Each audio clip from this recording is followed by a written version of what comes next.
Hi అండి. Welcome back to our channel ఇట్లు మీ ఐశ్వర్య. ఎలా ఉన్నారండి అందరూ బాగున్నారా? మేము కూడా బాగున్నాము. ఇది సండే వ్లాగ్ అనమాట. అంటే 7th July vlog. 7th shoot చేసిన వ్లాగ్ ఇప్పుడు ఎడిట్ చేసి పెడుతున్నాను. మా చిన్నోడికి హెల్త్ బాగాలేదని చెప్పాను కదా, సో అందుకని బాగా లేట్ అయిపోయినాయి వ్లాగ్స్ పెట్టేదానికి. ఇంకా సండే నేను అమ్మవారికి నైవేద్యం పెట్టుకుంటున్నాను. ఇంకా బ్రేక్ఫాస్ట్ అది ప్రిపేర్ చేసేయడానికి చాలా టైం పట్టేలా ఉంది. ఇంకా బయట నుంచి ఆర్డర్ చేసుకోమంటే బ్రేక్ఫాస్ట్ బయట ఆర్డర్ చేసుకున్నారు. పూరి ఆర్డర్ చేసుకున్నారు ముగ్గురికి కూడాని. నేను నైవేద్యం పెట్టేదాకా ఏం తినకూడదు కాబట్టి ఇంకా నాకు వద్దని చెప్పాను, చాలా లేట్ అయిపోద్దని చెప్పేసి.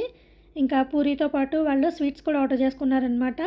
లడ్డు, కాజు కత్లీ, ఇంకా మైసూర్ పాక్ కూడా ఆర్డర్ చేసుకున్నారు. మైసూర్ పాక్ ఏమో చూడడానికి మన సైడ్ మైసూర్ పాక్లా ఉంది కదా, కానీ టేస్ట్ మాత్రం ఇక్కడ టేస్ట్ ఉందన్నమాట. ఫుల్ గీతో ఉంది. మన సైడ్ మైసూర్ పాక్ టేస్ట్ అస్సలు లేదు.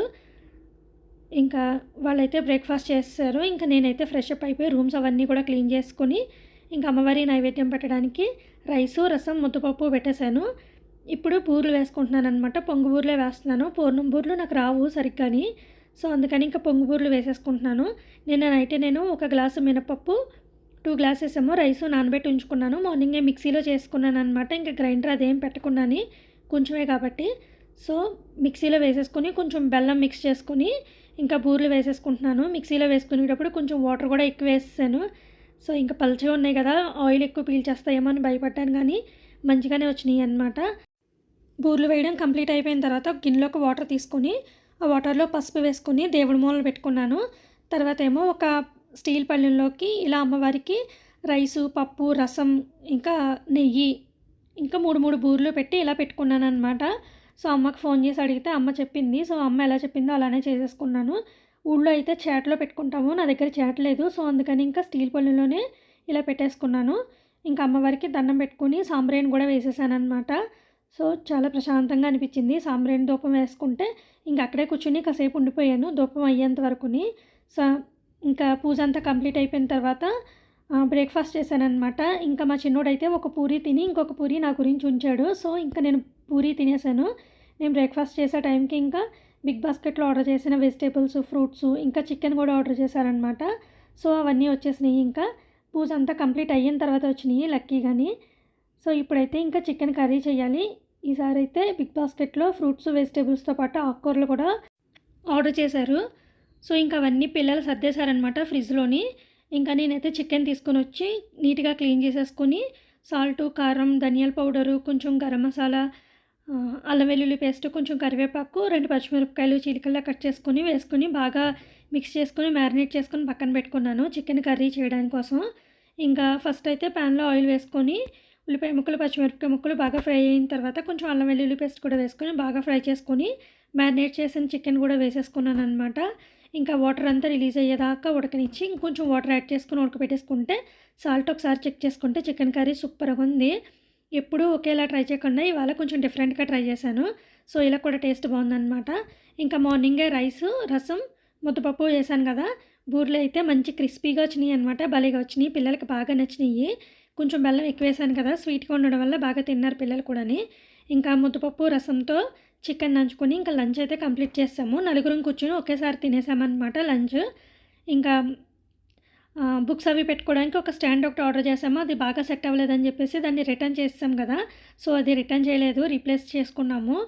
నేను అవాళ మర్చిపోయి రిటర్న్ అని చెప్పేశాను, సారీ ఫర్ దట్. ఇంకా రీప్లేస్ చేసుకున్నాం కాబట్టి మళ్ళీ ఇది కొత్త తీసుకుని వచ్చి పాతది పట్టుకెళ్ళిపోయారనమాట. సో దీన్ని మళ్ళీ సెట్ చేసుకోవాలి. ఎప్పుడు అవుతుందో దీన్ని సెట్ చేసుకోవడం చూడాలి. ఇంకా ఈవినింగ్ ఏమో వీళ్ళిద్దరూ ఆడుకోవడానికి వెళ్తున్నారు. నేనైతే అస్సలు పంపించొద్దని చెప్పాను, ఎందుకంటే నిన్నే మొక్కలంతా కొట్టిపోయిందనమాట. గట్టిగా దెబ్బ తగిలించుకుని వచ్చాడు. అయినా కూడా వాళ్ళ డాడీని బ్రతిమాలేస్తుంటే ఇంకా పంపించారు. మెల్లిగా ఆడుకోమని చెప్పినా కూడా మళ్ళీ ఇవాళ కూడా సేమ్ అదే కాలుకి నిన్న కొట్టిపోయింది కదా, సేమ్ దాని మీదే మళ్ళీ దెబ్బ తగిలించుకుని వచ్చాడనమాట. ప్యాంటు కూడా చిరిగిపోయింది. ఇంకా చాలా గట్టిగా తగిలించుకున్నాడు. ఇంకా వాళ్ళ డాడీ తిడతారేమో అని చెప్పేసి కనీసం ఏడవని కూడా ఏడవలేదు. ఇంకా కంట్రోల్ చేసుకున్నాడు అనమాట. సో దెబ్బ దగ్గర అంతా క్లీన్ చేసేసి పౌడర్ వేశాను. ఆడుకోవడానికి వెళ్ళిన ప్రతిసారి ఇలాగే దెబ్బలు తగిలించుకుంటాడు. ఫాస్ట్గా పరిగెడేస్తాడు. కిందన సెల్లార్లో ఏమో ఫ్లోర్ కొంచెం గరిగ్గా ఉంటుంది. సో ఊరికనే కాళ్ళు చేతులు కొట్టుకుపోతాయి. ఎన్నిసార్లు చెప్పినా కూడా ఫాస్ట్గానే పరిగెడతాడు, దెబ్బలు తగిలించుకుని వస్తాడు ఎవ్రీడే కూడాని. ఇంకా మార్నింగ్ ఏమో గ్రేప్స్ ఆర్డర్ పెట్టారు కదా, అవైతే నేను క్లీన్ చేయలేదన్నమాట. సో ఇప్పుడు క్లీన్ చేసి పెడితే తింటారనేసి ఇవి క్లీన్ చేస్తున్నాను. ఫస్ట్ అయితే నార్మల్ వాటర్లో వీటిని మంచిగా క్లీన్ చేసేసుకుంటున్నాను. తర్వాత వాటర్లో సాల్ట్ వేసుకొని ఆ సాల్ట్ వాటర్లో ఒక హాఫ్ అన్ అవర్ అలా సోక్ చేసి ఉంచేసానమాట. ఉంచేసిన తర్వాత మళ్ళీ నార్మల్ వాటర్లో మళ్ళీ క్లీన్ చేసేసుకున్నాను. ఫ్రూట్స్‌ని సాల్ట్ వాటర్‌లో కానీ, లేదంటే వెనిగర్ వేసిన వాటర్‌లో కానీ ఒక అరగంట సేపు నానబెట్టి ఉంచేసుకొని, అప్పుడు మళ్ళీ వాటర్‌తో క్లీన్ చేసుకొని అప్పుడు తినాలని నేను కూడా విన్నాననమాట. సో, వీడియోస్‌లో అది చూసాను. సో, అప్పటినుంచి ఇంక ఇదే ఫాలో అవుతున్నాను. నార్మల్ వాటర్‌తో క్లీన్ చేసేదాన్ని ఇదివరకు. కాకపోతే ఇప్పుడు సాల్ట్ వాటర్‌లో ఒక హాఫ్ అన్ అవర్ సోక్ చేసి ఉంచి, అప్పుడు క్లీన్ చేసి మళ్ళీ అప్పుడు తింటున్నాము. నైట్ డిన్నర్‌కి ఓన్లీ రైసే పెట్టాను. ఎందుకంటే మార్నింగ్ రసం, పప్పు, చికెన్ కర్రీ కొంచెం కొంచెం ఉన్నాయన్నమాట. సో, ఇంకా రైస్ పెట్టుకొని ఆ మూడింటితోనే అడ్జస్ట్ అయిపోయి డిన్నర్ చేసేసాము. డిన్నర్ అయిపోయిన తర్వాత మా హస్బెండ్ కొంచెం బటర్ మిల్క్ కలపమని అడిగారు. సో, నేను బటర్ మిల్క్ కలుపుతుంటే మా చిన్నోడు వీడియో తీశాడు. ఇప్పుడేమో మా చిన్నోడు కలుపుతుంటే నేను వీడియో తీస్తున్నాననమాట. నేనెప్పుడు బటర్ మిల్క్ కలుపుతున్నా కానీ మా చిన్నోడు రెడీగా ఉంటాడనమాట మిక్స్ చేయడానికి. సో, నేను, మా హస్బెండ్, మా చిన్నోడు ముగ్గురం బటర్ మిల్క్ కొంచెం కొంచెం తాగేసాము. ఐషు అయితే అస్సలు తాగదు ఎంత బ్రతిమాలినా కూడాని. ఇంకా ఇప్పుడైతే మా చిన్నోడు హోంవర్క్ చేస్తున్నాడనమాట. సాటర్డే, సండే హాలిడే కానీ అస్సలు టైం లేదు సార్ గారికి. సో, ఇప్పుడు హోంవర్క్ చేస్తున్నాడు. రేపు స్కూల్ తీస్తున్నారని గాని. ఇంకా మా చిన్నోడు కొత్త ఎరేజర్ అనమాట ఇది. సో, మీ అందరికీ చూపించమని వీడియో తీయమని చెప్పాడు. సో, అందుకే తీశాను. ఇక్కడితో అయితే వ్లాగ్ ఎండ్ అయిపోతుంది. మీ అందరికీ నచ్చింది అనుకుంటున్నాను. నచ్చితే వీడియో ఎలా ఉందో కామెంట్ చేయండి. వీడియోని లైక్ చేయండి. ఎవరైనా కొత్తగా చూస్తున్నట్లయితే ప్లీజ్ ఛానల్ని సబ్స్క్రైబ్ చేసుకోండి. Thank you for watching. Take care. Bye.